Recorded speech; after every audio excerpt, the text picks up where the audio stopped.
मित्रों, capital gate Abu Dhabi में मौजूद दुनिया की एक ऐसी बिल्डिंग है जो इतनी ऊंची तो नहीं, लेकिन इसने आर्किटेक्चर के रूल्स को झंझोड़ के रख दिया है। 524 फुट ऊंची इस बिल्डिंग का आधे से ज्यादा वजन एक तरफ झुका हुआ है। लेकिन ये किसी गलती की वजह से नहीं, बल्कि इसका डिजाइन ही ऐसा बनाया गया था, क्योंकि कैपिटल गेट का झुकाव इटली के लीनिंग टावर ऑफ पीसा से भी 5 गुना ज्यादा है। इसी कारण से इसको Guinness book of world record भी मिल चुका है। मित्रों, कैपिटल गेट का डिजाइन एक ऐसा डिजाइन था जो फिजिक्स के नियम को तोड़ने के बिल्कुल करीब था। कैपिटल गेट को अबू धाबी के खलीफा बिन जायद अल नहयान की फरमाइश पर बनाया गया था, क्योंकि इस बिल्डिंग का लाखों टन वजन सिर्फ एक तरफ को झुका हुआ था। इसी कारण इंजीनियर्स को डर था कि कैलकुलेशन से थोड़ा भी वजन बढ़ाया गया तो बिल्डिंग का स्ट्रक्चर एक ही पल में ढेर भी हो सकता है। यहां तक पहुंचने के लिए कंस्ट्रक्शन टीम ने जिन मुश्किलों का सामना किया था, वो शायद बुर्ज खलीफा की कंस्ट्रक्शन टीम ने भी नहीं किया होगा।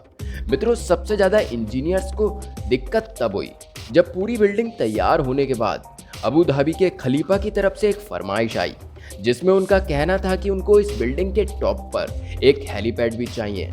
और ये मैसेज कंस्ट्रक्शन टीम के ऊपर पहाड़ बनकर गिरा, क्योंकि बिल्डिंग का लोड पहले ही अपनी एक्सट्रीम लिमिट पर था। ना ही हेलीपैड के लिए जगह छोड़ी गई थी, और ना ही बिल्डिंग का डिजाइन इस चीज की परमिशन दे रहा था, और ना ही इंजीनियर में अबू धाबी के खलीफा को मना करने की हिम्मत थी।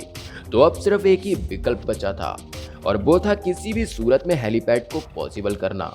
लेकिन सवाल ये था कि आखिर कैसे। मित्रों, आज की वीडियो में हम आपको यही बताने वाले हैं कि आखिर ये कैपिटल गेट कैसे तैयार और इसमें कितनी दिक्कतों का सामना करना पड़ा, तब जाकर दुनिया की सबसे झुकाव वाली बिल्डिंग तैयार हुई। कैसे वर्कर्स और इंजीनियर्स ने इस खतरनाक काम को उसके अंजाम तक पहुंचाया, कैसे बिल्डिंग को 18 डिग्री पर टिल्ट किया गया, और कैसे लाखों टन वजनी इस झुकाव को गिरने से बचाया गया। तो बने रहिएगा हमारे साथ वीडियो के अंत तक। और अगर आप चैनल पर नए हैं तो चैनल को सब्सक्राइब जरूर कीजिएगा, साथ ही साथ बेल आइकन को ऑल पर सेलेक्ट करना ना भूलें। मित्रों, दुनिया भर में एक के बाद एक यूनिक स्ट्रक्चर बनाने की रेस चली हुई है। इसलिए अबू धाबी के शेख एक ऐसी बिल्डिंग चाहते थे जो दुनिया में ऊंची बिल्डिंग ना हो, लेकिन एक ऐसी बिल्डिंग जरूर हो जिसका डिजाइन देखने के लिए दुनिया भर से लोग आए, जिसको बनाने में ज्यादा वक्त भी ना लगे, और जो फिजिक्स के लॉज को चैलेंज भी करे। इसी मकसद को पूरा करने के लिए खलीफा ने अपने कजन शेख सुल्तान को अपॉइंट कर दिया। ये काम मिलते ही शेख सुल्तान ने लंदन की टॉप आर्किटेक्चर फर्म RMJM से मुलाकात की, और यही इस बिल्डिंग को बनाने की सबसे पहली पहल थी। Challenge number 1। मित्रों, लंदन बेस्ड आर्किटेक्चर फर्म को जब ये काम दिया गया तो यही इनका सबसे बड़ा चैलेंज था कि उनको एक ऐसा डिजाइन बनाना है जो उनके ही बनाए गए आर्किटेक्चर रूल्स के खिलाफ हो। आर्किटेक्चर फर्म के बहुत डिजाइन पहले तो रिजेक्ट किए गए, लेकिन फिर इस डिजाइन को बनाने के लिए उन्होंने अबू धाबी के रेगिस्तान में मौजूद खूबसूरत रेत के टीलों और समंदर की लहरों से प्रेरणा ली। और कॉन्सेप्ट आर्किटेक्ट नील बंडर वीन ने दिन रात एक करके ऐसा डिजाइन बनाया जिसको समुद्री लहर की आकृति दी गई, और जिसका बॉटम रेत के टीलों जैसा था, और हर एंगल से देखने पर बिल्डिंग रिव्यू बिल्कुल चेंज हो जाता है। Challenge number 2। ये डिजाइन शेख सुल्तान को काफी पसंद आया, लेकिन उसमें एक प्रॉब्लम थी। कैपिटल गेट की डिजाइन को रियलिटी बनाने के लिए एक्स्ट्रा ऑर्डिनरी इंजीनियर चाहिए थे, क्योंकि डिजाइन में बिल्डिंग की टॉप उसके बॉटम से पूरे 108 फीट हटी हुई थी। इसमें चैलेंज ये था कि बिल्डिंग की फाउंडेशन जो तैयार होनी थी वो झुकी हुई साइड के लाखों टन वजन को आसानी से झेल सके। इस काम को अंजाम तक पहुंचाने के लिए प्रोजेक्ट आर्किटेक्ट टोनी अर्किबोल्ड ने फाउंडेशन बनाने का काम स्टार्ट कर दिया। कैपिटल गेट की फाउंडेशन में 400 कंक्रीट पाइल्स का इस्तेमाल करने का फैसला किया गया। मतलब कि इस बिल्डिंग का सारा लोड लोहे के मोटे मोटे पाइप्स और उनके अंदर भरे कंक्रीट में डाला जाने वाला था। लेकिन ये कोई नॉर्मल फाउंडेशन नहीं थी। जिस साइड पर बिल्डिंग झुकेगी उसके नीचे फाउंडेशन पर 200 पाइल्स लगाए गए, जबकि दूसरी साइड वाली पाइल्स की लंबाई ज्यादा रखी गई, जिनको जमीन के अंदर ही मौजूद बड़े बड़े पत्थरों में ड्रिल करके अंदर डाला गया। इंजीनियर्स का ख्याल था कि इस तरीके से फाउंडेशन का लोड पूरी तरह से डिस्ट्रीब्यूट हो जाएगा। मित्रों, ये तो था फाउंडेशन बनाने का सिर्फ प्लान। अब बारी आती है चैलेंज नंबर 3 की। कैपिटल गेट का डिजाइन तैयार था, और अब इंजीनियर ने लीनिंग टावर का लोड डिस्ट्रीब्यूट करने के लिए एक्स्ट्रा ऑर्डिनरी फाउंडेशन का प्लान भी तैयार कर लिया था। अब वक्त था फाउंडेशन काम स्टार्ट करने का। इस फाउंडेशन के लिए बहुत बड़े लेवल पर खुदाई करने की जरूरत थी और तकरीबन 9,600 टन मिट्टी जमीन से निकाली गई। मित्रों, इस काम को अंजाम देने के लिए 8 महीनों का वक्त रिकॉर्ड था, लेकिन अचानक एक और दिक्कत सामने खड़ी हो गई। इस मौके पर शेख सुल्तान ने बिल्डिंग की डेडलाइन जारी कर दी थी, क्योंकि 2 सालों के बाद अबू धाबी में फ्यूचर एनर्जी समिट होना था। इस कारण खलीफा चाहते थे कि एनर्जी समिट होने से पहले ही बिल्डिंग पूरी हो जाए। अब इंजीनियर्स के पास 24 महीनों का वक्त था, जिसमें उनको फाउंडेशन भी डालनी थी और बिल्डिंग भी खड़ी करनी थी और इंटीरियर का काम भी कंप्लीट करना था। ये चैलेंज मिलते ही कंस्ट्रक्शन की पूरी टीम में अफरा तफरी मच गई, जिसकी वजह से उनको पूरा कंस्ट्रक्शन टाइम फ्रेम ही चेंज करना पड़ा। मतलब कि फाउंडेशन पर 8 महीनों का वक्त रिकॉर्ड था, उसको दिन रात एक करके सिर्फ 3 महीनों में ही कंप्लीट कर लिया गया, क्योंकि इसके अलावा और कोई विकल्प भी नहीं था।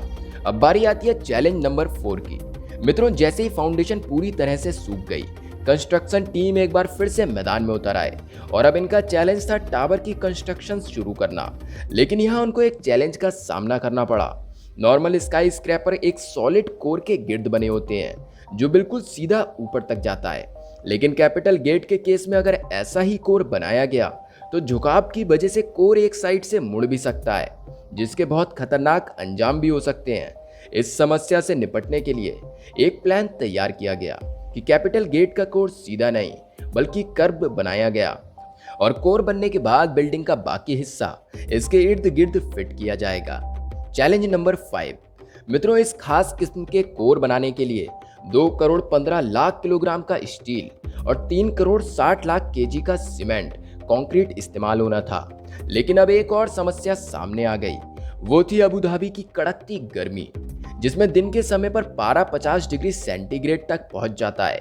अगर कंक्रीट को इस गर्मी में डाला गया तो वक्त से पहले ही वो खुश्क हो जाएगा, जिसकी वजह से कोर में दरारें आ सकती थी। अब कंस्ट्रक्शन टीम को एक ऐसा हल ढूंढना था जिससे कंक्रीट डालते ही खुश्क ना हो। आखिरकार एक हल निकाला गया कि कंक्रीट बनाते समय जो पानी डाला जाएगा वो नॉर्मल टेम्परेचर का नहीं बल्कि ठंडा पानी होगा, और जिस समय कंक्रीट डाला जाएगा वो टाइम दिन का नहीं बल्कि रात का होगा, जब तापमान 30 डिग्री सेंटीग्रेड तक गिर जाता है।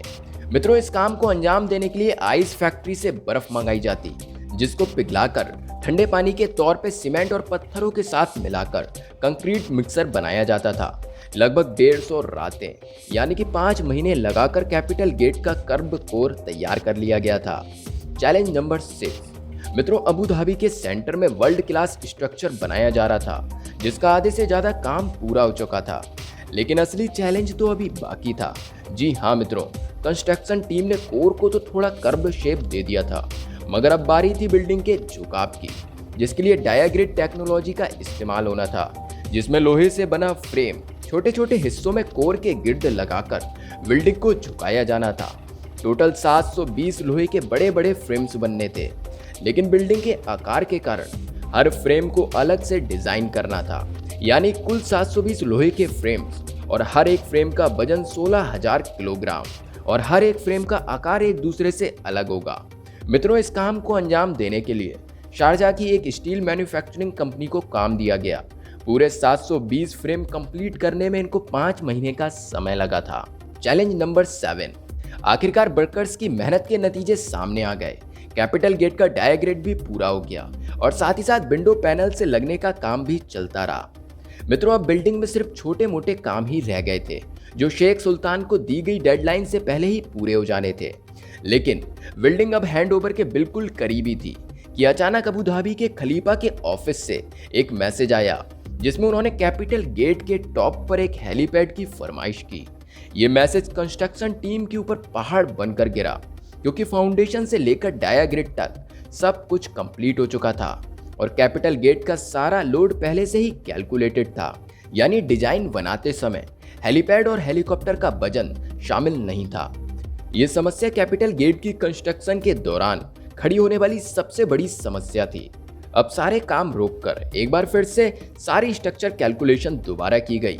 कैलकुलेशन के बाद ये निष्कर्ष निकाला गया कि स्ट्रक्चर हेलीपैड का वजन तो बर्दाश्त कर लेगा, लेकिन इसका डिजाइन कुछ ऐसा है कि तेज हवा के मौसम में हेलीकॉप्टर बिल्डिंग पर लैंडिंग के दौरान क्रैश भी कर सकता है। इसके लिए लंदन में capital gate model wind tunnel test किया गया, जिसमें यह बात साबित हो गई कि तेज हवा में बिल्डिंग पर हेलीकॉप्टर की लैंडिंग खतरे से खाली नहीं होगी। मित्रों, विंड इंजीनियर लेहटन ऑरेलियस ने यह सजेशन दिया कि अगर हेलीपैड के डिजाइन में बदलाव किया जाए और हेलीपैड की ऊंचाई को 2 मीटर कम किया जाए तो ये समस्या काफी हद तक कम हो सकती है। और मॉडल में हेलीपैड का डिजाइन चेंज किया गया और विंड इंजीनियर का सजेशन सच साबित हुआ। ये खबर मिलते ही कैपिटल गेट के हेलीपैड की कंस्ट्रक्शन शुरू कर दी गई और बिल्डिंग को समय से पहले ही शेख सुल्तान को सौंप दी गई। मित्रों, इतनी मेहनत के बाद अबू धाबी में इंजीनियर्स और आर्किटेक्ट्स एक ऐसी बिल्डिंग का स्ट्रक्चर बना चुके थे जो किसी भी तरह पॉसिबल नहीं था।